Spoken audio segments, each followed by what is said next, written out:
আমরা সবাই পম্পাদের বাড়িতে এসেছি আজকে সরস্বতী পুজো সারাদিন তো কিরকম কাটলো দেখলে। এখন বিকেলবেলা চলে এসেছি পম্পাদের বাড়িতে, সবাই এখানে বসে রয়েছে, এখনো অনেকে আসেনি।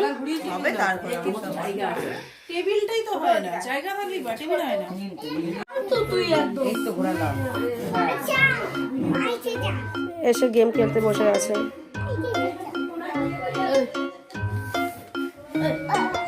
আর শুরু তাকিয়ে আছে আমাদের, কি করি আর শুরু চুপ হয়ে যায়। আমাদের রিয়া রানী সেজে বুঝে চলে এসছে। রিয়া শুধু শাড়ি পরলো, তাই তো বললাম রিয়া শুধু শাড়ি পরলো, আমরা কেউ শাড়ি পরিনি। বর্ণালী আবার কি নিয়েছিস?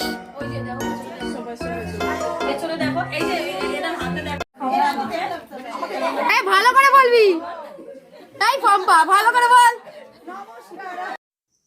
পম্পা ওর দিদি জামাইবাবুর সাথে আমাদের পরিচয় করিয়েছে, এবার বর্ণালীকে করাচ্ছে।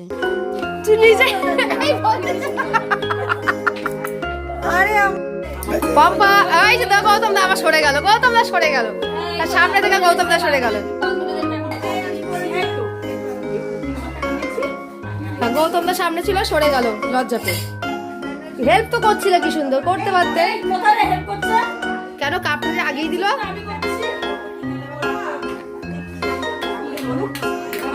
পম্পা আর আমি চা করে নিয়ে চলেছি। পম্পা চা করলো, লাস্টে ক্রেডিটটা আমি দিয়ে দিলাম।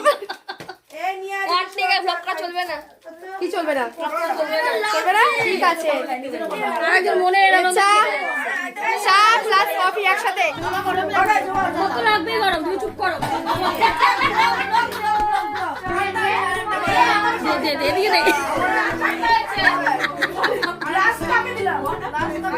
আমি পারিজাতটা বললাম যে তোর গরম লাগছে, তাহলে সোয়েটারটা খোল। আর তোরা এটা কি খেয়েছিস? কি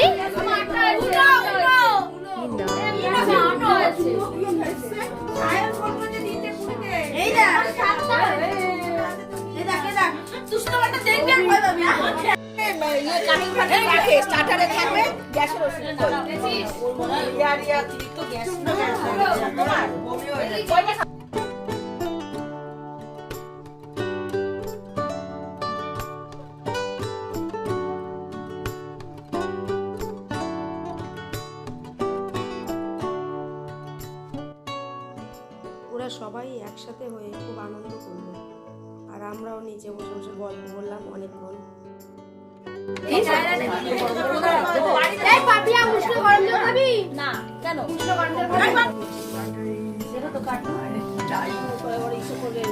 এই তোদের খিচুড়ি কেমন আছে বল প্রসাদ?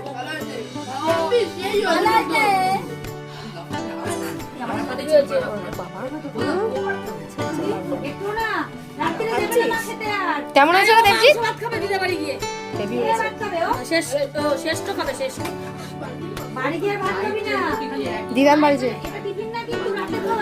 দিদান বাড়ি যে খাবে ও।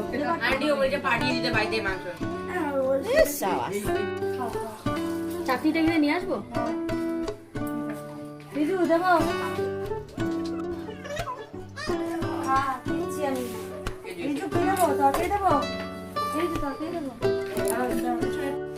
এই চাটনি বেশি বেশি। পম্পা খেতে বসলে? এই ওরে পম্পার প্লেটটা দিলে ভালো হয়।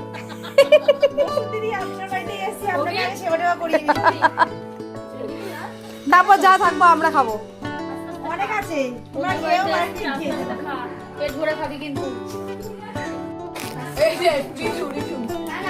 এবারে আমরা খেয়ে নিই।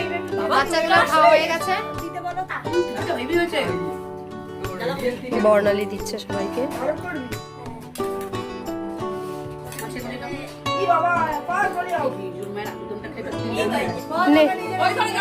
হ্যাঁ, এখন ওরা নিজেরা খেয়ে নি, আমাদের দিয়েছি। এখন খেতে বসেছে বর্ণালী।